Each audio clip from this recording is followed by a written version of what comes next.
Hola a todos, mi nombre es Javier Bussi y voy a presentar este trabajo que hicimos en conjunto con Gonzalo Marí y con Fernanda Méndez en el marco del proyecto de investigación Métodos Estadísticos en el ámbito oficial. En los años recientes ha habido una gran demanda de información con respecto a poder acceder a los datos recolectados por los institutos de estadística de los distintos países.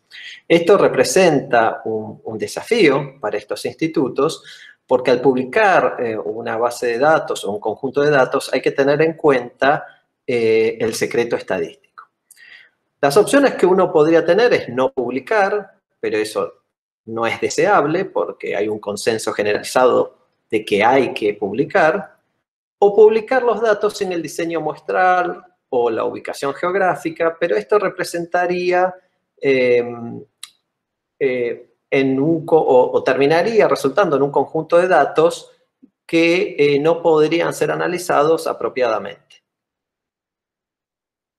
La tercera opción, entonces, sería aplicar los conceptos generales de control estadístico de divulgación y su riesgo asociado. ¿Qué quiere decir esto?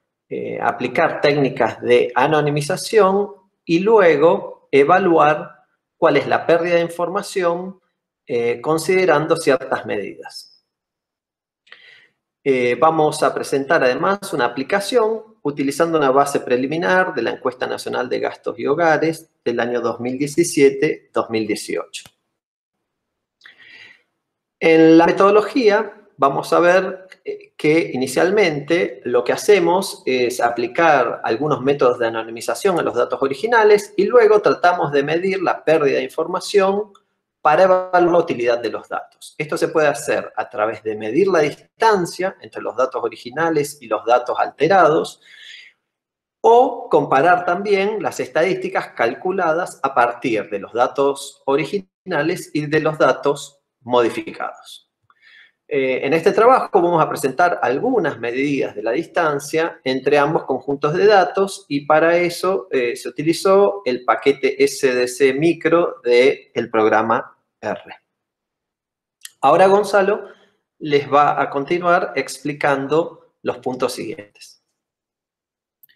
Bueno, en primer lugar vamos a evaluar un método de anonimización que es conocido como PRAM, que es Deposit Aleatorización, que es un método perturbativo probabilístico y que es aplicable generalmente a variables categóricas.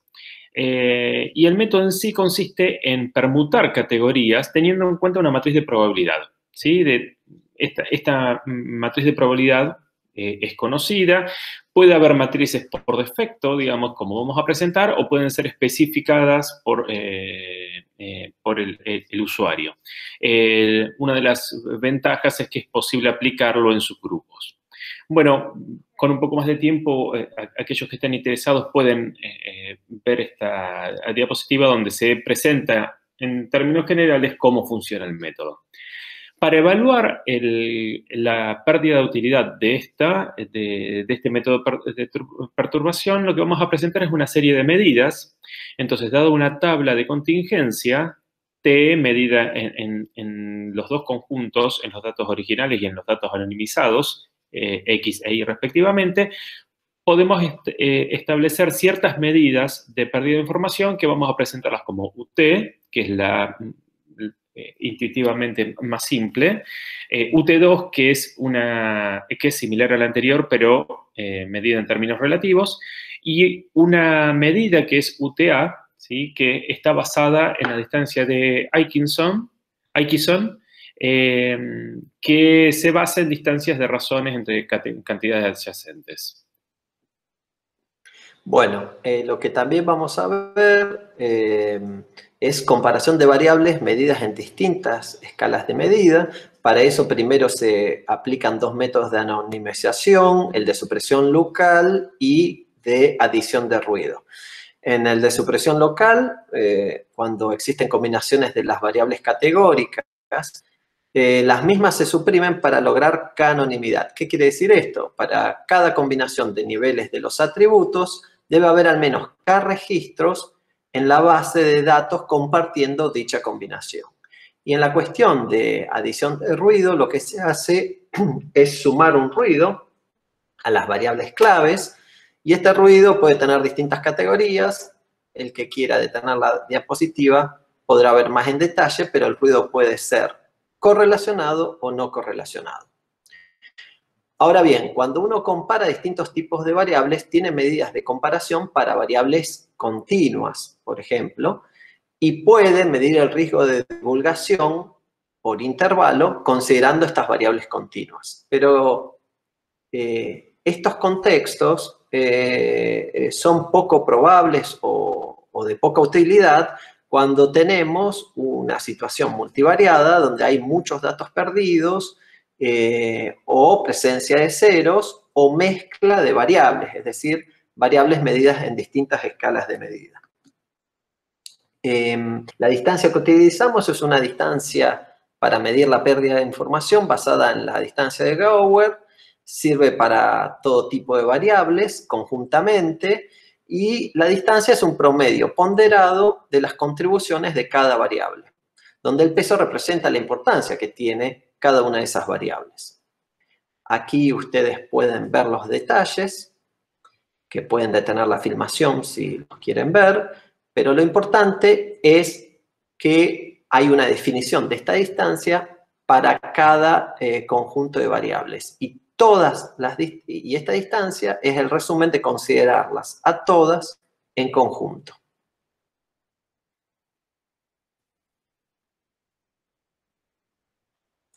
Lo importante es que esta distancia toma un valor entre 0 y 1, y todas las distancias están acotadas entre esos dos valores. Cuanto mayor es la distancia, menor será la utilidad de los datos, y esto sucede cuando los valores son más próximos a 1. Cuando los valores son más próximos a 0, se puede observar que la pérdida de información no es tan importante y que la utilidad de los datos no baja considerablemente.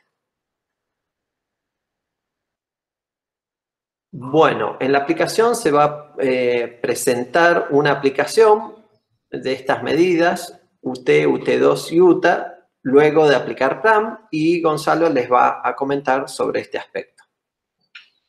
Bueno, lo que hicimos fue tratar de hacer una aplicación muy sencilla, digamos, para evaluar posibles situaciones, y es hacer cambio de categorías de una de las variables con las que contamos, que era grupo de edad, que tiene un número determinado de categorías, ¿no? Que va desde 10 a 18 años hasta 65 años y más. Si uno toma como matriz de probabilidad de cambio la matriz por defecto, nosotros observamos esta matriz de defectos, esta matriz de probabilidad de cambios, lo que hace que, aplicada a un conjunto de datos, los cambios se observen en la segunda tabla, ¿sí? Y como vemos, hay cierta inconsistencia en estos cambios. Volvé una antes, Javier, por favor. Hay ciertas inconsistencias o puede ocasionar ciertas inconsistencias porque hay ciertos grupos de edades, por ejemplo, el grupo 2, que es de 10 a 18 años, que puede pasar a tener más de 65 años, provocando cierta inconsistencia con el resto de las variables. Entonces, bueno, aplicando esto obtenemos una serie de medidas, ¿sí? Pero en realidad el objetivo era tratar de introducir una matriz específica, ¿sí? Definida por el usuario, como podemos ver en la próxima transparencia, ¿sí? Y donde presentamos dos matrices, ¿sí? Donde solamente permitimos cambios entre categorías adyacentes, ¿sí? En el primer caso, con una mayor permanencia de categorías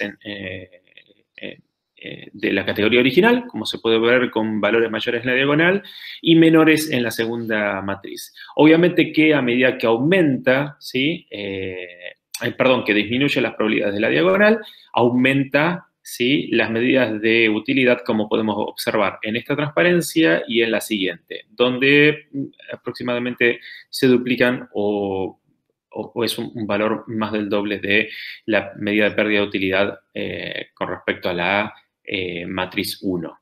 Algunos comentarios, ¿sí?, que podemos hacer es que, bueno, aplicar PRAM implica conocer los cambios posibles de categorías que no generen inconsistencias. Esto es algo importante porque si no estaríamos trabajando con bases que, bueno, presentarían situaciones inconsistentes.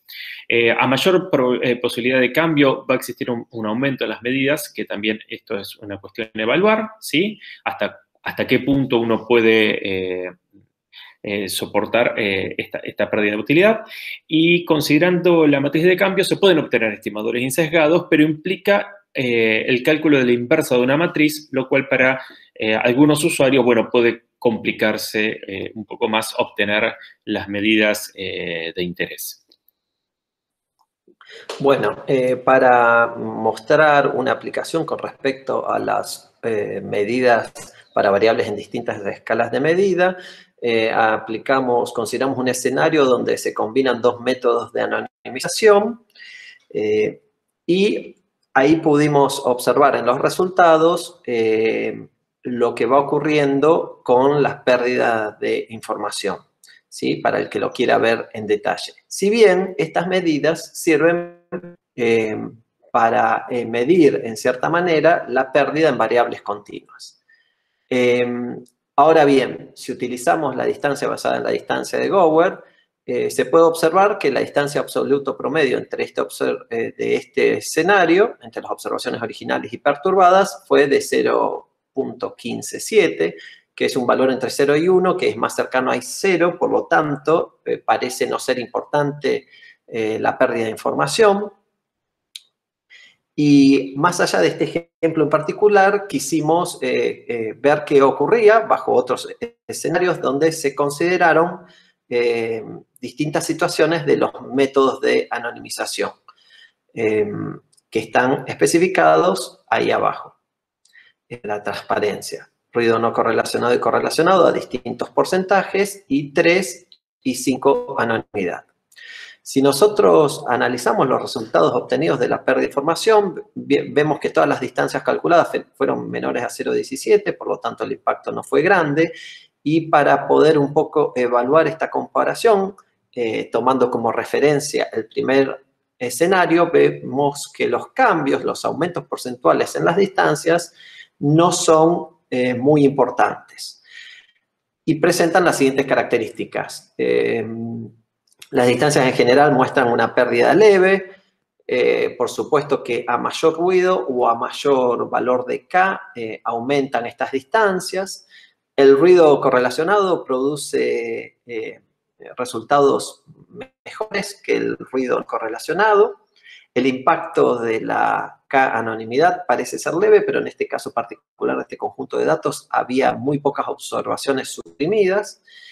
Y el resultado con respecto al ruido no correlacionado se debe a que el ruido no correlacionado genera distorsiones importantes entre las correlaciones entre las variables.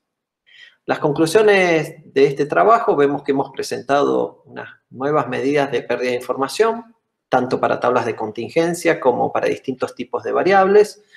Estas medidas son complementarias a otras, no son únicas, y permiten evaluar la utilidad de los datos. Y además el impacto, por supuesto, que tienen los métodos de anonimización utilizados.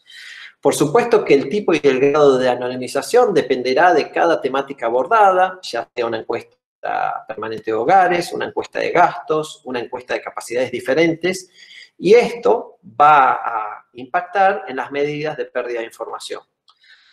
Otra cosa importante a tener en cuenta son las regulaciones de cada país que determinarán cuáles son las variables consideradas importantes para la anonimización, por ejemplo, los identificadores directos o indirectos, etc. Otra conclusión, para nosotros es importante instalar la temática con el fin de lograr avances en este terreno, ya que existen pocos trabajos a nivel mundial y regional sobre este punto, y existe una demanda creciente de que se empiece a utilizar estos métodos más frecuentemente. En nuestras líneas de trabajo para el futuro, pensamos que las medidas presentadas son interesantes y que aportan a la temática desde un punto de vista técnico, pero tienen un alcance limitado, que no es el principal foco de interés para aquellos que quieren utilizar las bases de datos. Por lo tanto, es importante también analizar la pérdida de información a partir de estimaciones con los datos originales y los datos anonimizados y ver cómo se comportan estas estimaciones, por ejemplo, de la tasa de desempleo o de coeficientes de Gini. Y una línea de trabajo más a futuro es finalmente lograr publicar una base de datos anonimizada que controle los riesgos de divulgación y que al mismo tiempo tenga una baja pérdida de información y que sea de utilidad para investigadores y usuarios en general, preservando, por supuesto, el secreto estadístico. Bueno, muchísimas gracias por su atención.